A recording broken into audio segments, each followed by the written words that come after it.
안녕하세요. 구남식 목사입니다.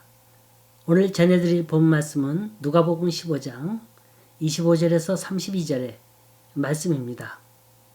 마다들은 밭에 있다가 돌아와 집에 가까이 왔을 때에 풍악과 춤추는 소리를 듣고 한 종을 불러 이 무슨 일인가 물은데 대답하되 당신의 동생이 돌아왔음에 당신의 아버지가 건강한 그를 다시 맞아들이게 됨으로 인하여 살진 송아지를 잡았나이다 하니 그가 노하여 들어가고자 하지 아니하거늘 아버지가 나와서 권한대 아버지께 대답하여 이르되 내가 여러 해 아버지를 섬겨 명을 어김이었거늘 내게는 염소 새끼라도 주어 나와 내 벗으로 즐기게 하신 일이 없더니 아버지의 살림을 창녀들과 함께 삼켜버린 이 아들이 돌아오매 이를 위하여 살진 송아지를 잡으셨나이다. 아버지가 이르되 예 너는 항상 나와 함께 있으니 내 것이 다 내 것이로되 이 네 동생은 죽었다가 살아났으며 내가 잃었다가 얻었기로 우리가 즐거워하고 기뻐하는 것이 마땅하다 하니라. 사랑, 용서, 은혜 하나님의 성품을 담은 핵심적인 단어들을 모아서 오늘의 주제로 삼아봤습니다. 한국의 지하철역에 가보면 분실물 센터라는 곳이 있어요. 외국인들도 이용하라고 Lost and Find라는 팻말을 달아놨습니다. 이곳에 매일 수많은 셀폰, 지갑, 핸드백, 아주 다양한 물건들이 주인을 기다립니다. 이곳을 지나다니는 사람들은 그 잃어버린 물건들을 보면서 대체 어떤 생각이 들까요? 그게 어디 남의 얘기입니까? 저는 인생의 3분의 1을 찾다가 다 보내는 것 같아요. 맨날 잃어버립니다. 전화기를 잃어버리고요. 지갑을 잃어버리고요. 또 언젠가 안경을 잃어버려서 한동안을 찾아다녔습니다. 근데 그 안경이 어디에 있는지 아세요? 바로 제 와이셔츠 가슴에 붙어있는 포켓에 꽂아 있었어요. 이게 나이 들어서 건망증이 있어가지고 그런 걸까요? 아니에요. 뭔가 끊임없이 생각한다는 겁니다. 정신이 다른 데 팔려 있으니까 내가 어떤 물건을 놓고도 신경 쓰지 못하는 것뿐입니다. 사실 누가복음 15장 전체가 분실물 센터예요. 양을 잃어버린 목자, 동전을 잃어버린 여인, 집 나간 아들을 기다리는 아버지. 서로 다른 비유가 아니라 한없는 하나님의 사랑을 빗댄 하나의 비유인 겁니다. 본문은 입술을 실룩거리면서 불만으로 가득 차 있는 마다들의 얘기로 시작됩니다. 마다들의 곱지 않은 눈빛으로 집 나간 둘째 아들 얘기를 엮어봅니다. 한 핏줄 한 배에서 태어났는데 도저히 자기 동생을 이해할 수가 없습니다. 아버지가 시퍼렇게 살아계신데 먼저 유산을 떼달라고 아우성이에요. 설령 아버지가 생전에 재산을 미리 나눠줬다 손 치더라도 돌아가시기까지 전 재산이 아버지께 속해 있는 게 당시 재산관리법입니다. 그런데 둘째 아들은 재산을 받자마자 그날로 먼 곳으로 훌쩍 떠나버리고 맙니다. 둘째 아들이 우연히 재산을 요구한 게 아니죠. 아주 치밀한 계획 속에 재산을 받았고 아버지와 형이 없는 먼 곳에 가서 떵떵거리며 살기로 아예 작심한 겁니다. 집안에서 새는 바가지 집 밖에서도 새기 마련. 둘째 아들은 금세 쪽박을 찹니다. 구멍 뚫린 쪽박 신세가 돼요. 탕자란 그 말 그 자체에 그 이미지가 숨겨져 있는 겁니다. 펑펑 써버리는 놈. 소중한 것들을 물 쏟아버리듯 질질 흘리고 다니는 녀석. 그 많던 술친구 온데간데 없고 아리따운 여인들도 찾을 길 없습니다. 이 탕자는 하룻밤 지나고 났더니 알거지가 된 거죠. 모든 게 다 일장춘몽이고 하루 사이에 천당과 지옥을 왔다 갔다 합니다. 기독교가 외치는 두 진리의 복음이 있습니다.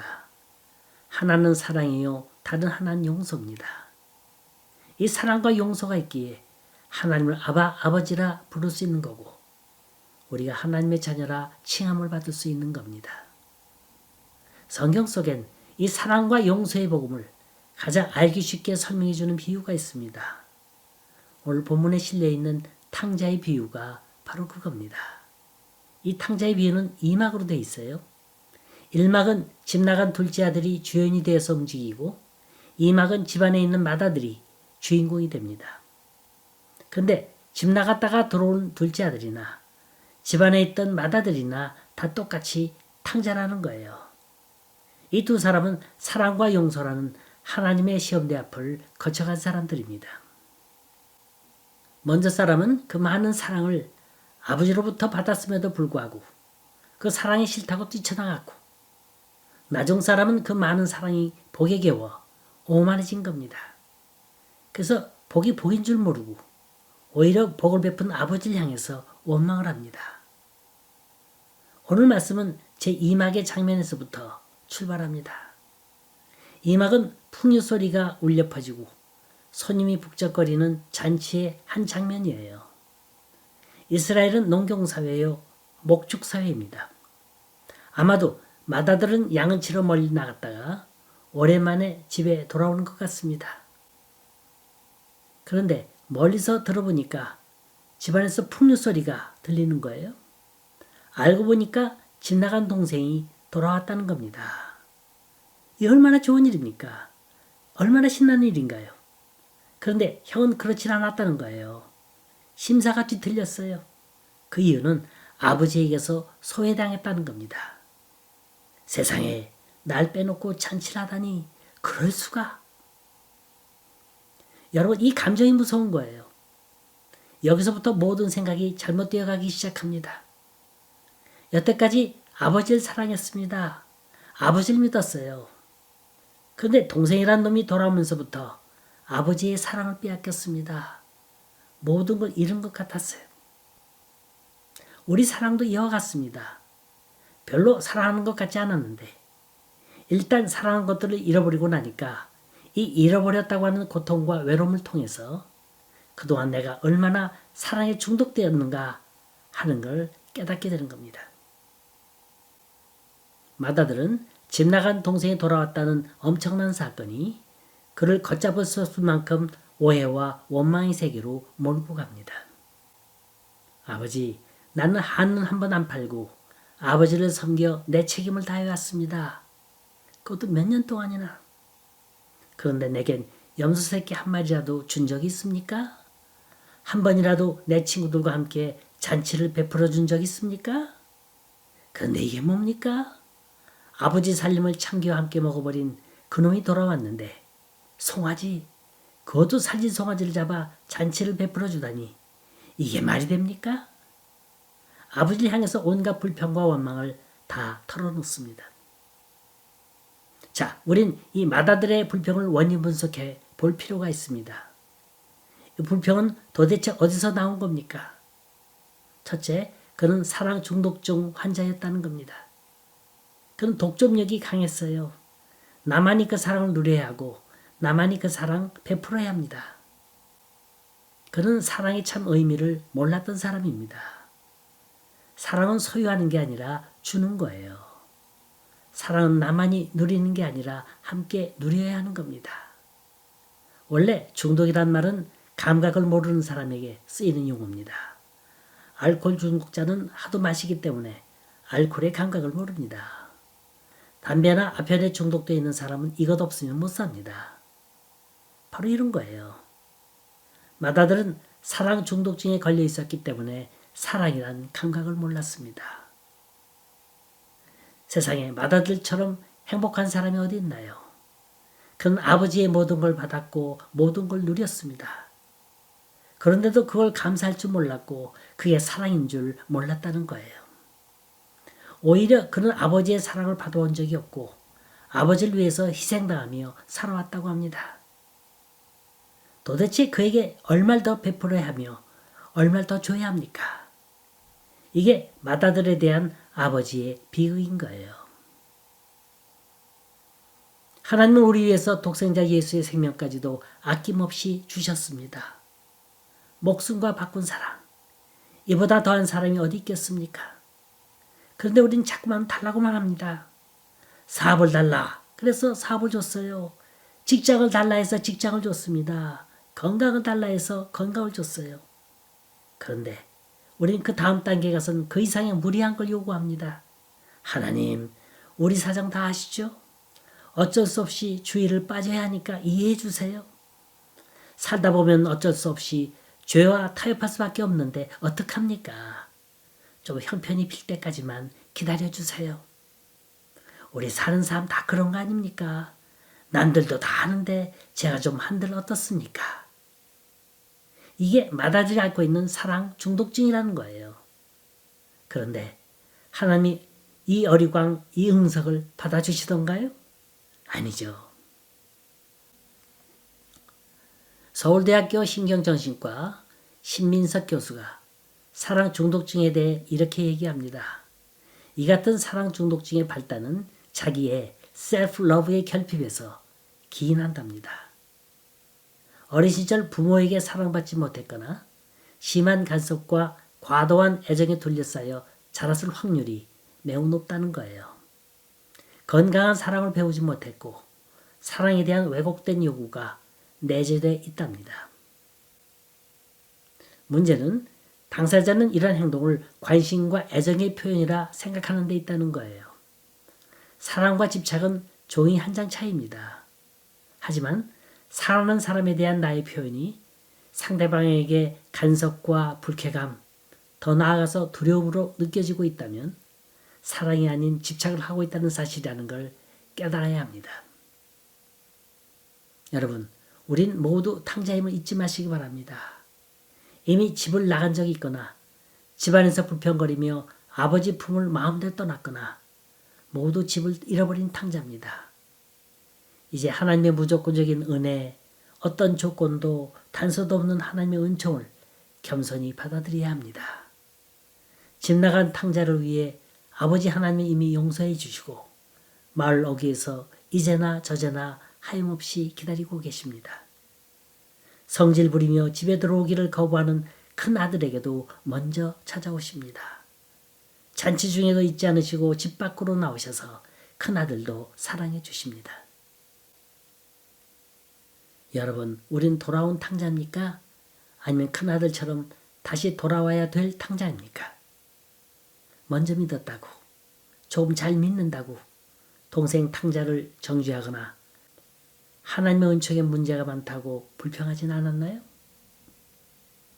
주는 평화의 사도로 우리에게 찾아오셨습니다. 이제 저와 여러분이 피스메이커로 화해의 일꾼으로 일어설 시간입니다. 잃어버렸던, 잊고 살았던 아버지 사랑을 되찾으십시다. 잃어버렸던, 내심 죽기를 바랬던 동생을 다시 뜨겁게 품어보시기 바랍니다. 자, 이렇게 해서 탕자의 뷰는 이막에 막을 내립니다. 자, 여러분, 지금 우리가 연출하고 있는 인생극장은 몇 막, 몇 장을 넘어가고 있습니까? 하나님의 사랑을 깨닫지 못하고 사랑 중독증에 걸려 내 의견, 내 주장, 내 고집만 내세우고 있지는 않습니까? 그럼 나도 안 보이고 하나님도 안 보이게 됩니다. 여러분, 하나님의 사랑을 값없이 취급하지 마세요. 그 사랑은 깊이 깨닫는 자에게, 체험하는 자에게, 실천하는 자에게 다가온다는 사실을 믿으시기 바랍니다. 두 번째는 마다들의 우월의식과 자부심입니다. 또 한편으로 우린 마다들의 불평도 귀담아 들어야 할 줄 압니다. 그의 불평은 나는 너와는 다르다고 하는 우월의식에서 나왔습니다. 마다들은 자기가 한 일에 대해서 굉장한 자부심을 갖고 있었어요. 난 동생과는 다른 사람이다. 난 모범생이고 동네 사람들에게 인정받는 사람이고 나는 책임감 있는 사람이고 또 맡은 일은 빈틈없이 해내는 사람이고 아버지의 속을 한 번도 썩혀드린 적이 없는 사람이다. 그런데 이제 보니 아버지가 자기를 망나니 동생만도 못하게 여기고 있더라는 거예요. 그러니 얼마나 분하고 원통하겠습니까? 지금 이 비유는 누구를 지칭하는 말씀인가요? 주는 지금 누구더러 이 말씀을 하시고 있는 겁니까? 이 비유의 청취 대상이 누굽니까? 제자들입니까? 아니면 따르는 군중들입니까? 15장 2절에 보면 바리새인과 서기관들이 수군거려 이르되 이 사람이 죄인을 영접하고 음식을 같이 먹는다 하더라. 기록하고 있습니다.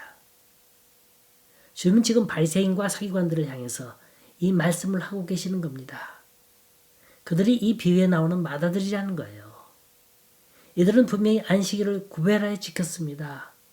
11조를 구별하여 바쳤습니다. 금식을 했어요. 하나님이 지키라는 계명들은 아주 철저히 지켰습니다. 이들은 완벽주의자예요. 겉으로 보면 아무런 결점이 없습니다. 그런데 뭐가 잘못이라는 말인가요? 이들은 차별화 의식이 있었어요. 우월감이 있었어요. 난 너희들과는 다르다는 겁니다. 그러니 마음 놓고 정죄해도 되고 마음 놓고 비판해도 된다는 거예요. 이들은 자기의 잘못을 모릅니다. 또 인정하려고도 하지 않아요. 그렇기 때문에 이 병은 고칠 수가 없는 겁니다. 철학자 키에르케고르의 말대로 이거야말로 죽음에 이르는 병인 거예요. 여러분, 하나님이 제일 싫어하는 게 뭔지 아세요? 그건 교만이에요. 마다들은 자기 동생을 갖지 않게 여겼어요. 저놈, 아버지 재산을 다 탕진하고 돌아온 놈, 더러운 놈, 거지 같은 놈. 분명히 둘째 아들은 그랬습니다. 그렇지만 그는 자신의 잘못을 뉘우쳤고 아버지께로 돌아왔습니다. 이건 한 영혼이 돌아오는 거예요. 잃었다가 다시 찾은 겁니다. 이건 하나님 제일 기뻐하시는 일이에요. 감히 누가 여기에다가 도전할 수 있겠습니까? 감히 누가 여기에다가 돌을 던질 수 있습니까? 근데 바리새인이 그랬다는 거예요.